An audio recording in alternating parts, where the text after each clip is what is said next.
And so, welcome everybody to the World of Ability Podcast Network. My name is Emily Gilmer, and I'm a podcast engineer here. And excited to bring you another episode of the Aspie Bridge Show with Suzanne Plumley that we do here every Tuesday at 11 a.m. Central. We'd love all of you to join us on, and so just connect with us if you are interested. And I'd love to have you check out all of our social media, LinkedIn, Facebook, YouTube, so on. But with nothing further ado, I'm going to start and kick us off. I have this video here.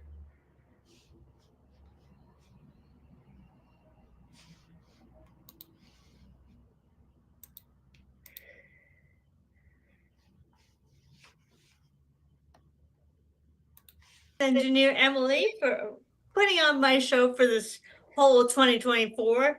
We do have 2025 planned out, so if anyone wants to be a guest, as Emily will tell you in her introduction, please connect with us. We'd love to have you. This session and the last session is all about bringing special Aspie Autistic Level 1 and Level 2 individuals to my stage, to my podcast, to let you know that there are success stories out in society of those of us who have late diagnosed autism or autism that was discovered at any age. And if you'd like to be a guest of that as well, let us know. Well, without further ado, with all the awesome Aspies that are out in the world, such as Paul Micallef in Australia, Samantha Stein in the Netherlands, Sarah Hendricks in the UK, Daniela Walker in the UK, and Temple Grandin in the US, telling you what the traits of autism are. You don't need another YouTuber telling you the traits. Instead, the mission of the Aspie Bridge is to come to me, the torchbearer, who knows your story, knows your pains, and I will connect you to one of my wonderful bridge builders. These are members of society who are certified life coaches, who are volunteers who have come with their zone of expertise to help you to solve a problem, create a plan, so that you can go into society and live effectively and thrive and share your gifts with the world. They're not here to fix you. There's nothing wrong with you. You're just fine the way you are. But they can help you solve a problem that is a challenge for you, a way to make your life flow a little bit easier so that you can go into society and be a productive member of society. So, without further ado, here is Daniela to tell you about her personality, her life, and what brought her to my stage today. Welcome, Daniela. Thank you so much, Suzanne, for having me. It's an absolute pleasure. Can you tell us a little bit about yourself and how you got into your coaching? Because you're a coach like I am. Tell us all about it. So, hello to Suzanne's audience. My name is Daniela Walker.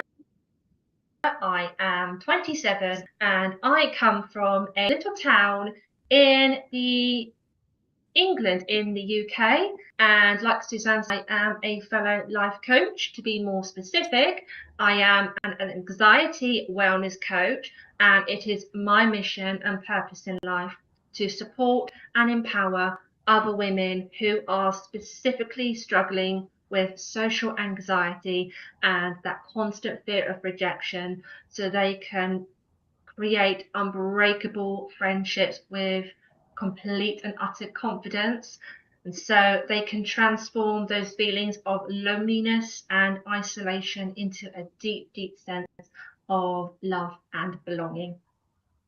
Oh, that's beautiful. It's so nice to have a fellow coach who is here with me on the other side of the pond, as everybody says. And we have very similar missions, and that's beautiful because we both want to see all of our women go into society happily, confidently, creating themselves into someone that they can respect for themselves, and others will respect them as well for their gifts. And so, Daniela, I'd love to ask you some questions about how you came to understand yourself. When did you first feel you're different from siblings and classmates and other members of society about your age? And when did you actually find out through a diagnosis or self-diagnosis what it was? Of course. So I got diagnosed, it was any time between when I was 4 and 6 years old. I cannot remember the exact age, but around 4 to 6 years old is when I got officially diagnosed.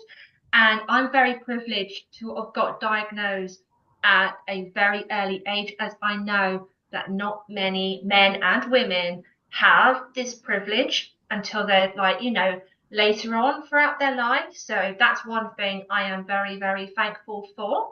And it gave me and my family somewhat of a closure and more of an understanding. And my earliest memory of when I started to feel, really different in myself compared to the other children surrounding me is, I would say, around nursery. So my family used to call me the naughtiest child in my class when I was at nursery. I often had to be picked up early from my parents because I was misbehaving. I never wanted to take part in other activities. I was very, very impatient. I just wanted to go and do my own things. I was like eating things that I shouldn't have been eating. And those were definitely some of the earlier memories. And I've also been told stories by my parents about when we used to go out as a family together, and I would often do things like pushing past the queues and just really, really like screaming and shouting out in public, and my family being embarrassed and getting constant, looks and, not so nice stares from other people. And that's when my family discovered that, I wasn't quite right in myself. I have an older sister. She's neurotypical. And so comparing the way my sister behaved compared to the way I behaved, it was almost like night and day in that regard. So this is when my parents decided that, you know what, perhaps she's got something more deeply rooted in her that we need to get checked out. And this is when I got officially diagnosed. And since then, I went to, I know they call it special education, but I went to those kind of schools, and basically one who like had more behavior difficulties, or anyone who was like autistic like me, who had those learning difficulties. I went to those kind of schools, and it was quite challenging at first to really come to terms with my autism, but it also really helped that the fact I was surrounded by other people who had different behavior difficulties and who are also autistic as well. And I made some really, really close friends at the time, knowing that I felt more heard, more understood, and I can actually take part in activities with these kind of people because they knew, they knew what I was like, I knew what they were like, because we shared so much in common. And yeah, that's when it all first really started to I really started to recognize that, I am, different in this way. It doesn't make me any less of a human. I'm just me. No, absolutely not. And I'm so glad you got diagnosed early on. Did you find that your parents came to be more supportive of you as they understood? Oh, thank God. Because Absolutely. that's definitely, oh, is that what you said? Yeah, absolutely. They were incredible. incredible. They have been my absolute rock, and still to this day, they have been nothing but loving and supportive, and just they completely, understand. And I can talk to them about my struggles or anything I achieve, anything that put me out of my comfort zone. They are here with me to celebrate that and to support that. And I couldn't be more grateful to have such amazing parents like them. Oh, I am so happy for you because, like you said, I am one of the late diagnosed. I did not find out that I was autistic until the age of 51, 6 years ago. And I did not quite have the same fortunate set of parents because they did know me as, you see, I have hypothyroidism. So all of my behaviors, all of my meltdowns, all of my behavior challenges were blamed on the hypothyroidism. I remember my mother saying to me, you would get down on the floor and kick and scream and bang your legs. Well, then it was called a late age temper tantrum, not an autistic meltdown. And they didn't understand it. And to this day, they still don't understand it. Now they're going to the opposite extreme and thinking I'm just plain disabled. And I'm not. So I am so glad that you have very supportive parents. I can tell you a lot of us who were found out after the school years are over, that's not quite the same fortunate luck. So I'm very happy for you. Very happy for you. That's important to have that solid rock of support. Anyway, I go on with my podcast despite that to help others who understand the trauma autism connection. There's a Dr. Kim Sage on YouTube who talks about that as well. So I encourage anyone to check out her podcast if you're interested. Next question would be, what description of autism best resonates with you? And I was talking to Brian last week. I like Aspie, but it has nothing to do with Hans Asperger. I was talking about with him, it's more of a Marvel character persona I've developed for myself. I don't want to call it a label. What explanation of behaviors works for you? What is the name you call yourself? And this is just a personal preference of mine. To be honest, I don't mind at all being called autistic or saying, oh, I'm on the autistic spectrum. I completely understand and respect why some people who are autistic don't like that label. And I guess I got very, very uncomfortable and uneasy at the beginning, being labeled as autistic or being on the spectrum. But as of now I've come to, I've really grown and I've come to accept who I am. I don't mind if someone were to call me autistic or I have autism. But at the end of the day, and again, this is just my personal preference, I'm just me. I'm just Daniela. Just because I'm autistic or on the spectrum doesn't make me any more valuable or worthy or good enough as a human being compared to neurotypical people. I'm just Daniela, regardless of being autistic or not autistic. I'm just me. I'm just, a regular person, just like any other person.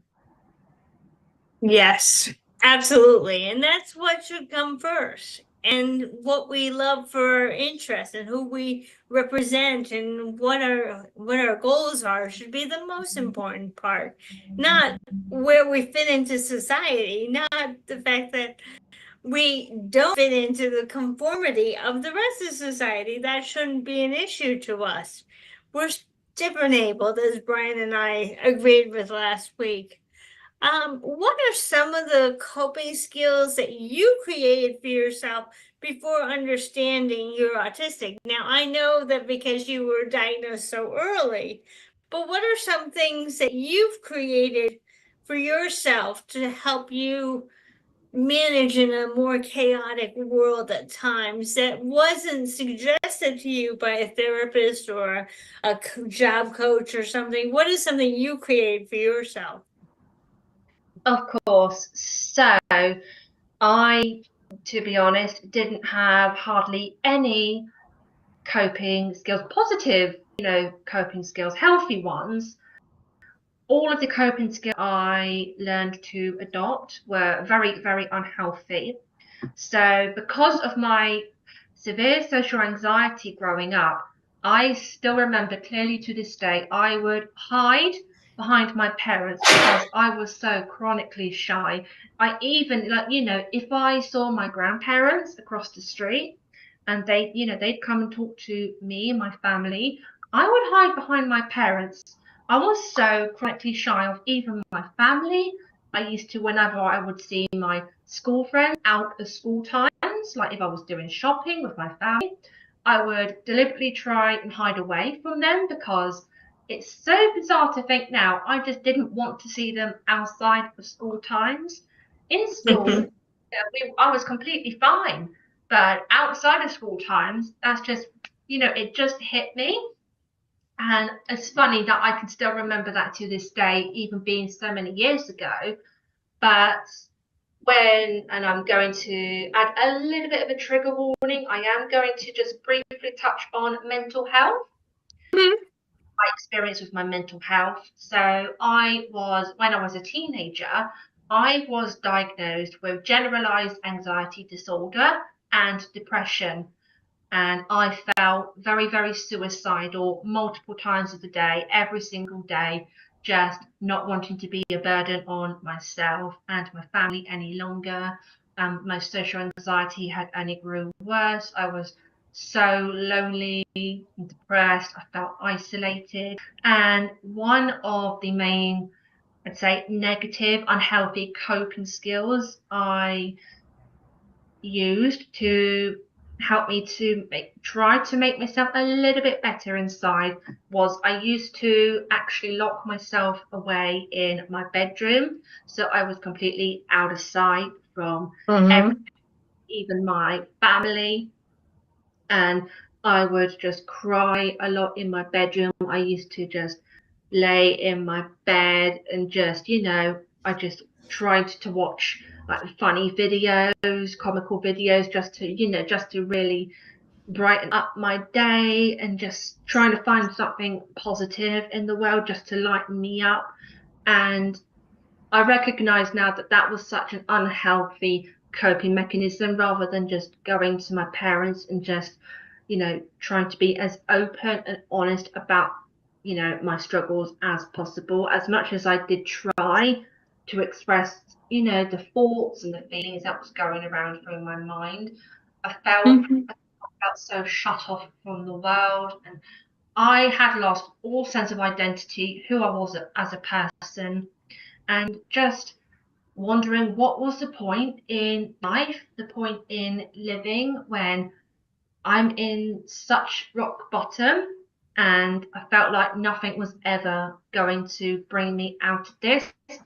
And I had been to therapy multiple times, and they'd get me assessed. They knew I was autistic, and they knew about my mental health, my very poor mental health as well. And I would have maybe like 1, 2 like therapy sessions with them. And then I would get discharged from their services.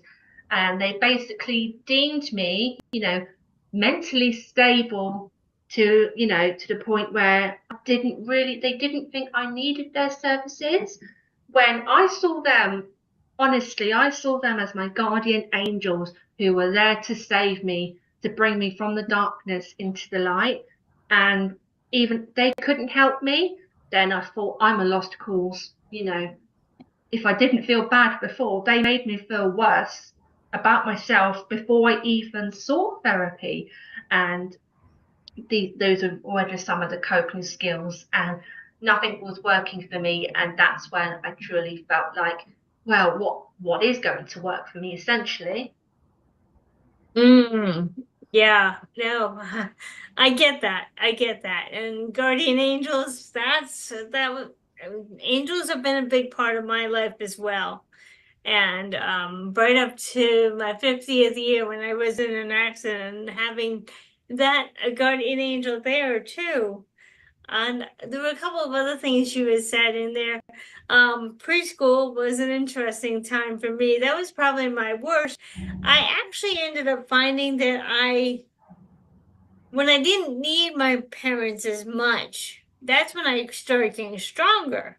It was when I was most dependent on them that I was in my worst shape. So as soon as I found music in my elementary school years, I'd play the song over and over and over and over and over again. And not knowing that it was part of being autistic, but I found a song that soothed me and spoke to me, and I would just play that song over and over in my bedroom. And I learned at that point that music was, especially lyrics, were very important to me. By the time I got into my high school years, I had joined, well, my middle school years, I was in the chorus as well as my elementary, but in high school, I really got into the music department in my school, and that was my home.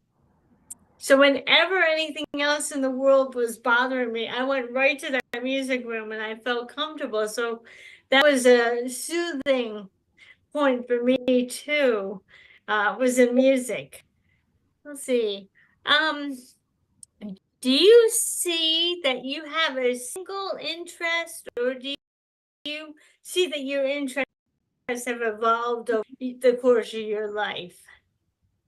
So I can definitely say it definitely has evolved the more I have grown and got to know myself better throughout the years. I did have quite a few different interests growing up. I used to love video games. That was my absolute jam, and it still is. I absolutely love to play video games, and I used to absolutely adore watching cartoons, actually escaping into that fantasy world, and just like it acted as like a positive distraction at the time, away from my own reality. I suppose I could say that was a more positive coping mechanism for me. Mm-hmm. And yeah, I think they were the main interests I had. I'm sure there's a lot more, but these are like the main ones that were my priorities, and I would spend hours upon hours focusing on. And the more I started to grow and develop and evolve, I've developed some new interests. Reading, I absolutely love reading, especially non-fictional books. I absolutely adore, and I love, of course, this also coincides with my career, but creating content, like highly valuable content that actually, nurtures my audience, my women, and just, just giving them inspiration, giving them hope that just because they're stuck in their own situation, that there is not going to be a lot, it doesn't mean it's life or death. It's not a life sentence. That if someone struggles, then by God, that they can as well. And it's just that gives me a sense of purpose. And I love writing. I'm a very, very creative person, always have been.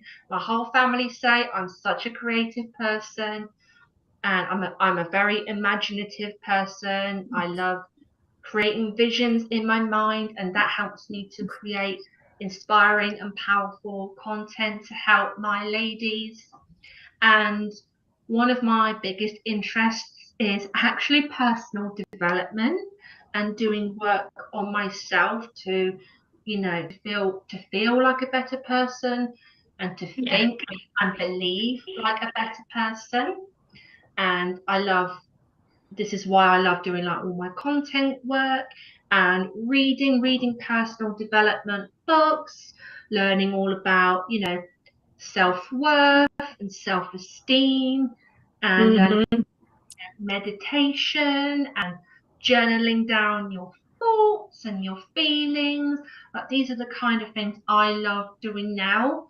But some of the interests I still held onto for many years, like the video games and, watching cartoons. I still really love doing those things.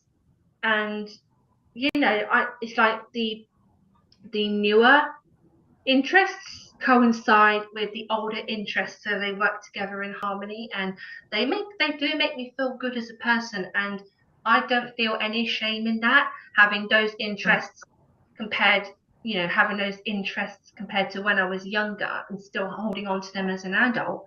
Like, so what if I like watching cartoons? So what if I like video games?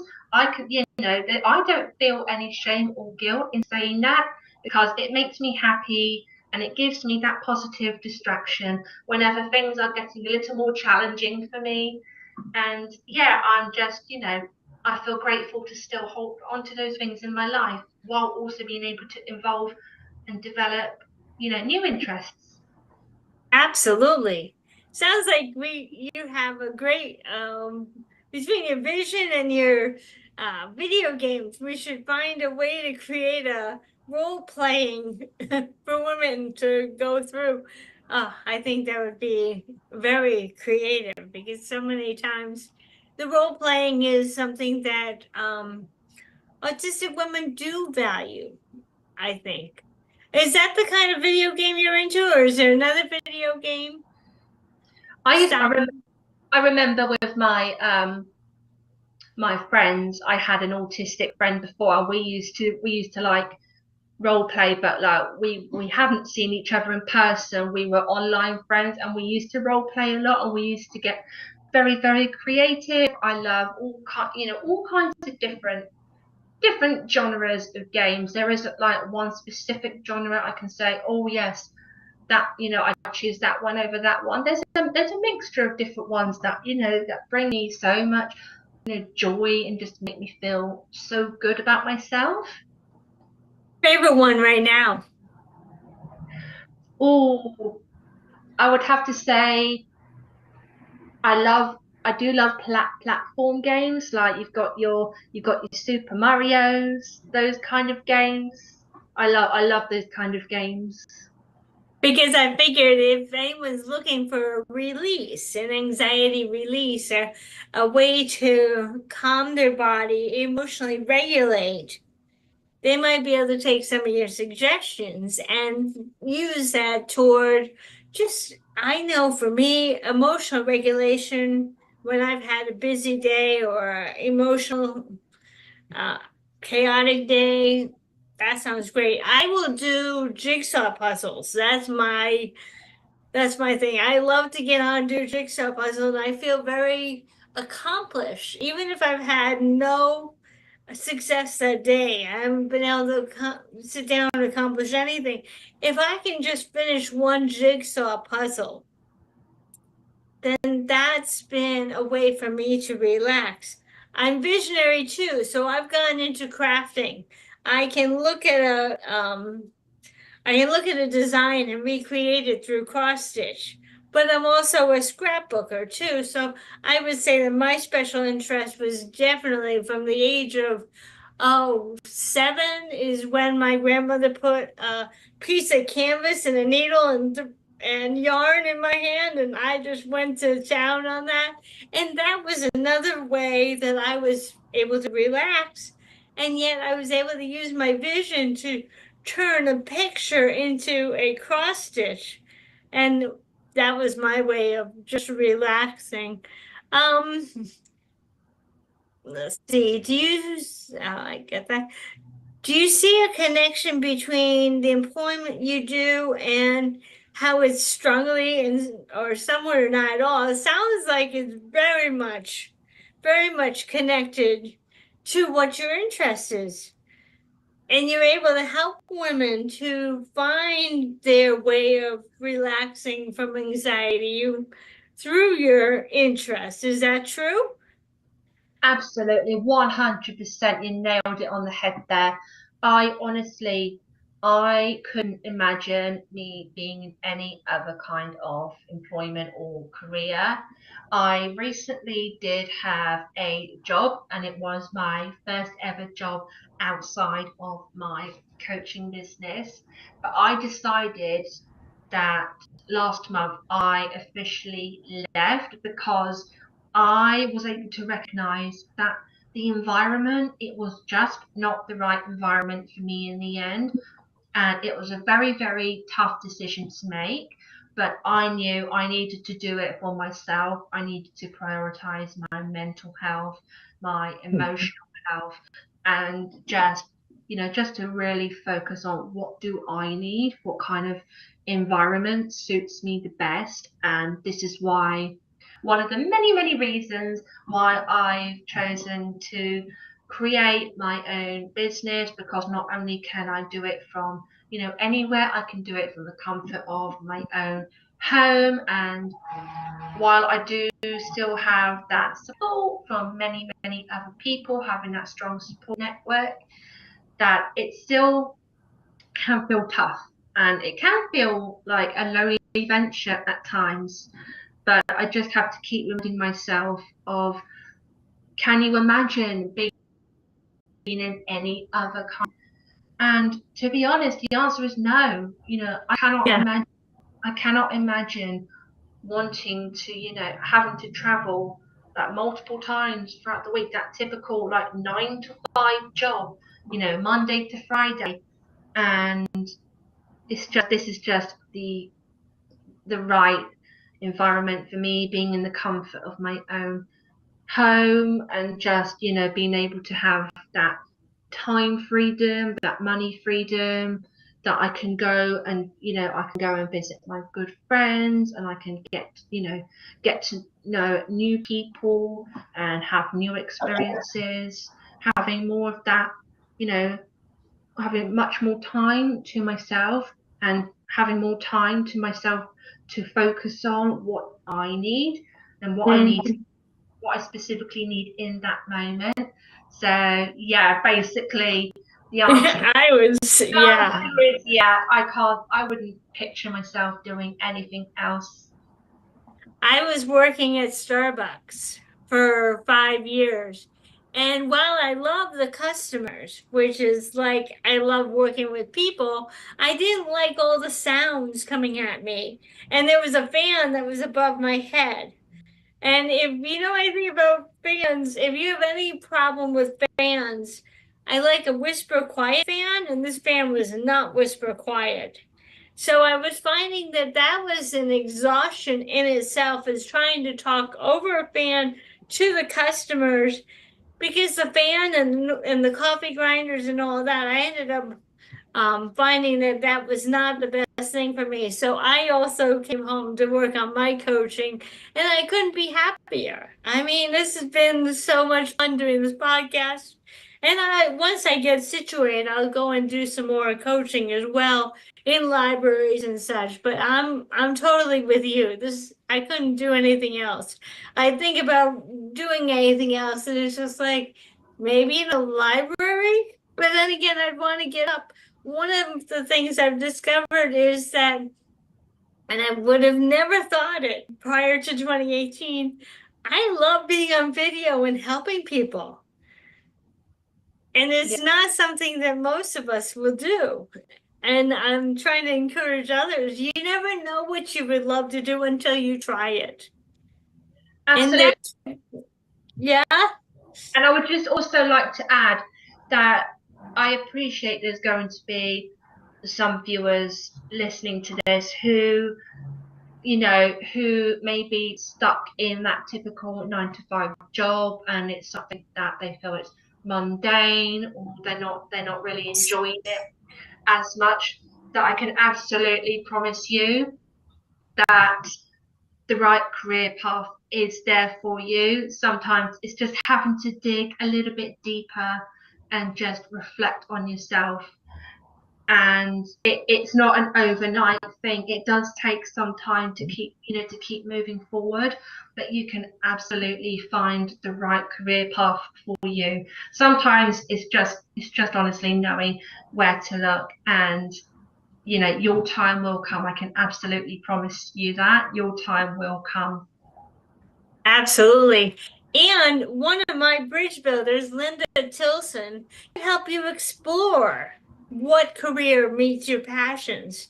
So if you don't want to go that process of figuring it out, if you'd like to have a really warm, sensitive woman who can help you to sit down and really narrow down what fits with your heart, the bridge builders are voluntary, so you don't have to worry about what your finances look like. It's just a matter of having the confidence to step up to me so I can connect you with Linda and she can help you find the career that's going to meet your passion. So, as I say, don't worry about finances. This is a nonprofit service to help you to go back into society. And that's why I created it. I was going to ask you if you could create a career, but I think you have that down. So I'm going to skip that question right now. I think you're right on track for that. All right, so we're going to shift a little bit more into Daniela and less into the coaching aspect. There are 4 quadrants of life, and I talk about this in my podcast. One is all about health and well-being, which is how you serve your body and your mind. The next one is relationships. The third one is vocation. And the last one is time and money freedom. Now, we tend to find that we're very strong in one, and when we like it to have another quadrant really pick up because it kind of feels like it's lagging behind. What do you think is your strongest one? And what do you think would be one where you'd love to see more improvement because it's not quite where you would like it to be? Of course. So I would have to say my strongest one is relationships. And, I never thought that this would ever be one of my strongest points, being a previous socially anxious woman. And yeah, it's just as time has gone on, I have learned to consistently step outside my comfort zone and being more open and honest and vulnerable with my family, and developing lifelong friends both in the online world but in person as well.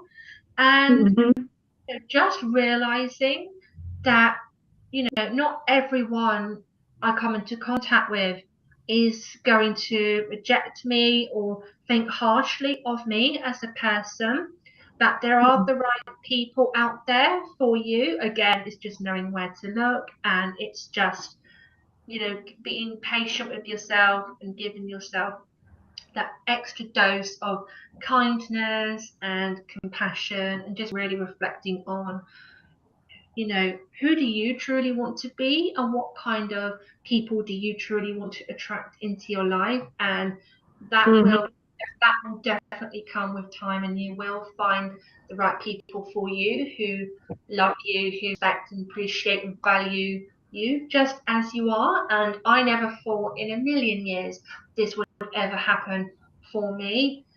And I'm now surrounded with some of the most incredible people that I couldn't imagine meeting, more kinder, more loving people like yourself. And for those who may be struggling with this right now, feeling a bit more lonely, to terms with their autism, just trying to accept themselves and just fearing that they're going to be rejected for who they are on the inside. That there is, like that saying, there's always plenty of fish in the sea. I see this is no different, that there is always going to be at least one person out there for you who is going to love and support you just as you are. And like I just said, I never thought this was available to me, but Funnily enough, it was always available to me. I just had to,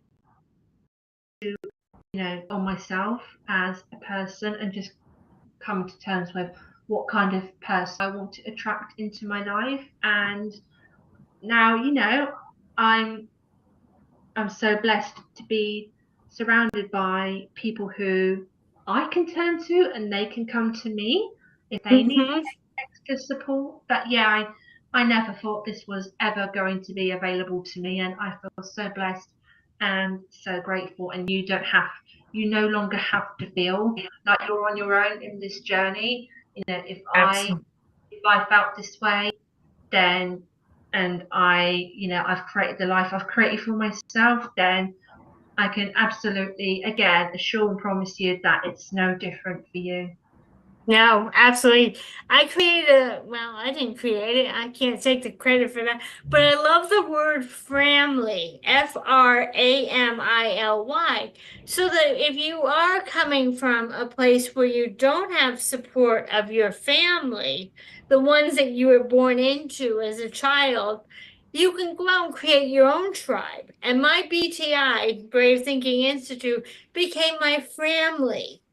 And you can do that. A lot of people say you can't substitute the family you have. Oh, yes, you can find your tribe of people who share a common interest, who walk beside you, or are there to give you compliments, or there to build you up when you're needing a hug, a virtual hug, or a real hug.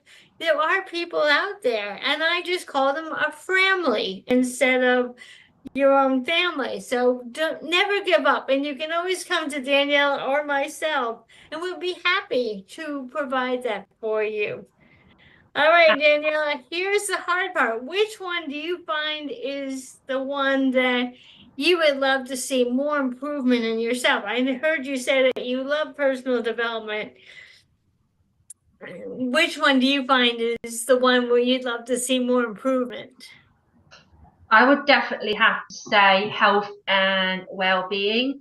And the reason why is because when I was younger, or ever since I was younger, a child more specifically, I used to constantly overeat. And I reckon this was another sign of, something wasn't quite right with me. I used to overeat. And as I got into my teenage years and into my early adulthood years, I would constantly yo-yo diet. I would lose the weight, give up, and then I would gain the weight, and it was on and off like that for many, many years. And since then, I have continued to gain weight, and it's still something I very much struggle with to this day. And it's something I'm very comfortable in admitting, because I still see this as a major flaw of mine, which I'll happily accept. That it's definitely the one thing I'm looking to heavily improve on. That's for sure. I get that. I get that. Because we all have areas where we're going to be strength. And I was talking a couple of weeks ago with David, and I brought up the idea of my stovetop. And most of us have 4 burners on our stovetop. And when we think about it, the one that is doing well, we tend to put on the back burner so it's on simmer, because we don't want to take it off the stove, because then it won't get our concentration. And the one that we need to spend the most amount of time with is on one of the front burners, because we really want to watch it and see if we can find ways where we can improve on it, especially if we're willing to improve. That's the first step. If you're not willing to improve, if you don't think there's a problem, then you're gonna have a harder time making the changes you want to make. But if you can become aware, now for me, my strongest one would be health and well-being. Even though I do like to have my guilty pleasure food, but I do tend to find that I have the strong interest in what I like to do. Could I lose the weight? Of course I can. And that would be a form of improvement for me. But for the most part, my health and well-being is probably my strongest one on my back burner. The one I'm working on right now, as I've heard you say, I'm sure you know is mine is my relationship. So we're actually flip-flopped. From the standpoint that if I had to pick one to put on the back burner, it would be that, would be relationship, would be health and well-being, and my relationships and my vocation. Although my time and money freedom keeps coming up on every so often to get a good stir as well, because I could definitely use a little bit more of that. But I think the fact that we're willing to, and as I heard you say, personal development is a big part of who we love to be and getting into that. So I think that it's a healthy thing. My mentor, Mary Morrissey, says we should have whole spectrum health. So it's a matter of volleying those pots and pans back and forth so that they're always getting our attention. You don't want to let one sit and burn while the other one's getting all the attention. You want to keep your mind on all of them. Now, Daniela, what do you think would be one step you could do tomorrow that would make your health and well-being just a little bit better? Definitely would have to say, just to reflect on, what kind of goals I want to set myself, whether that's to lose a certain amount of pound a week or a month, or just working out, a budget for how much to buy on more like healthy foods, and just looking up different recipes just to see like which ones capture my interest the most and which ones feel the most realistic or doable for me to prepare. So those are just some of the little things that I know I can do. And there's actually a saying that I would really, really love to share with you. And Love it. that is, where attention goes, energy flows. So that basically means the more energy and time put into doing something, basically the easier it will become to achieve that thing over time. So where attention goes, that energy will flow, and it will be easier over time that you will achieve that said thing that you will put more of that focus on. Mm-hmm. Exactly. Yeah. No, that's a very familiar one with me as well. And I'm glad you said it again, because I think everybody needs to hear it, and from different voices, so that there's continuity across all the coaches. Yes, we know that one very well. Setting your intention and putting your focus on that intention is going to make it a lot stronger. Okay, here's an interesting one that we really found a lot of fun last week. And if you could take any class, whether it be at a college, a technical school, you name it, tomorrow to better yourself, what would it be? It could be interest, or it could be coaching, it could be whatever. Very interesting question, and I love this one. And there's a specific class I would love to take. It's an online class, so you can do it from anywhere, from the comfort of your own home if you wish. And it's a class that not only would benefit me and help me to grow and to develop as a person and to work on my own flaws, but I know it's a class that, with the knowledge gained through it, that I know I would be able to further support my ladies as well. And that would be taking a CBT class. So that basically, for those who may not know what CBT is, it's cognitive behavioral therapy. So basically it looks at the way, the way you think influences your feelings, the way you feel influences the way you behave or act, and the way you behave or act ultimately influences your results, or what you have achieved. And it's like this: if you imagine a wheel, the way you think, the way you feel, the way you behave or act, and your results, and ultimately your results will influence again the way you think, and it just keeps going round and round like a cycle. And this is essentially what CBT focuses on. and developing all of these wonderful, tools and techniques so I can use these on myself to continue to benefit myself and grow as a person. But I just also, it's a way for me to give back to my ladies, my socially anxious ladies. So I have more confidence in myself to be able to help them even further to transform their lives. Oh, that's beautiful. Yeah, it sounds like you could almost teach it though. You have a lot of information. And that whole cycle we talk about in our Brave Thinking Institute coaching too. And it's the way to raise your vibrations in order to manifest the next result. Because if you stay where you're at right now and you don't think about your thoughts or your feelings, and then you don't take any action steps, that's the biggest one right there. Just approaching one of us and asking for help is a big, major step. You don't think of it as that, but out there, if you take one step in the direction of asking for help, you're on your way because it shows that you have a willingness to try. So, Daniela, this has been a beautiful podcast, a beautiful interview. I so appreciate you coming today. You're so welcome. Final words that you'd like to say? Oh, I know you wanted to offer your ebook. Go ahead and let people know more about your ebook. Absolutely. So I went into this really wanting to give back to your amazing, incredible audience. And so for your listeners, I am giving completely free access to my ebook.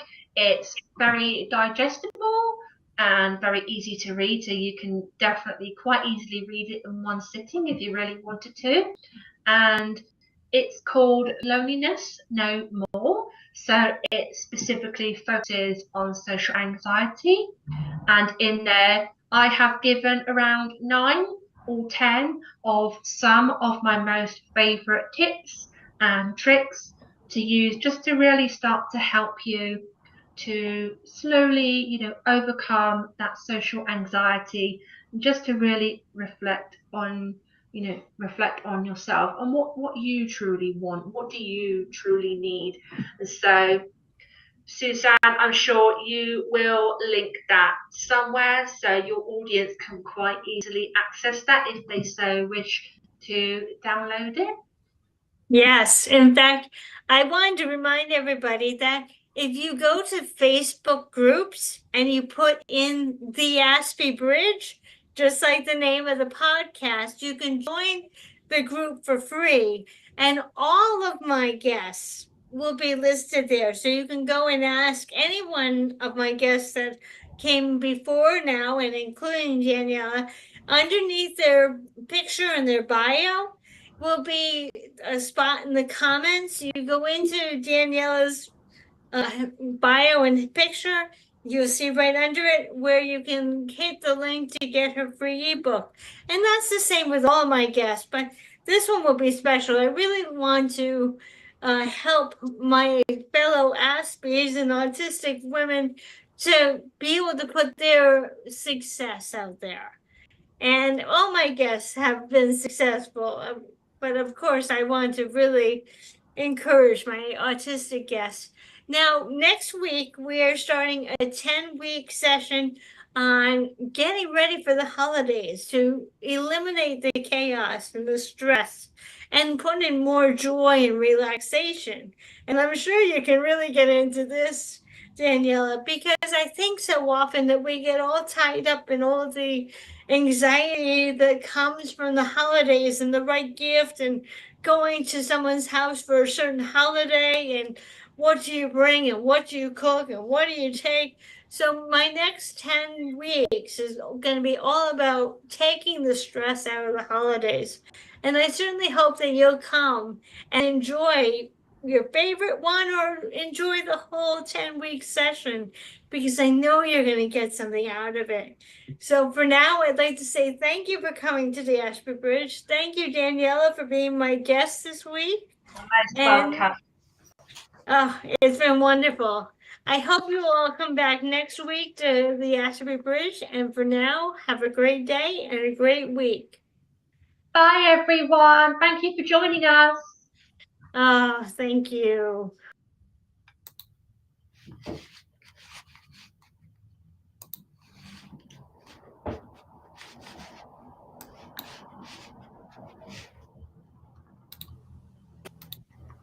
Well, thank you everyone for coming. The name of the session, the 10-week session, is called Abundant Joyful Holidays. And I am still looking for some speakers, some guests who have a specialty. I have a couple of openings. I have creating a holiday calendar for those of you who are into organization and know how to really bring the holidays into a stress-free scheduling time. I'd love to have you there. I also have someone who I'm looking for someone who might be able to help my women to do shopping, either for food and menus or for gifts, make it a lot easier for them so they're not running from store to store trying to figure out what to buy. So if that's your specialty, I'd love to have you there. Comes down to if you're of the Jewish religion, and you have a specialty in simple but effective and symbolic Hanukkah decorating tricks, we'd love to have you. Then it comes down to helping my women decide if they should get an artificial tree or menorah, or should they get a real tree and menorah, making that decision a lot easier for them. And it looks like that will take care of us. I have a whole list of guests for the next 10 weeks, but if you have one of those specialties, please connect with me and I'd love to put you into a spot. I want to thank you so much for coming today, and I look forward to starting off our 10-week holidays and making it a stress-free, joyful occasion for everyone involved. Thank you for coming today.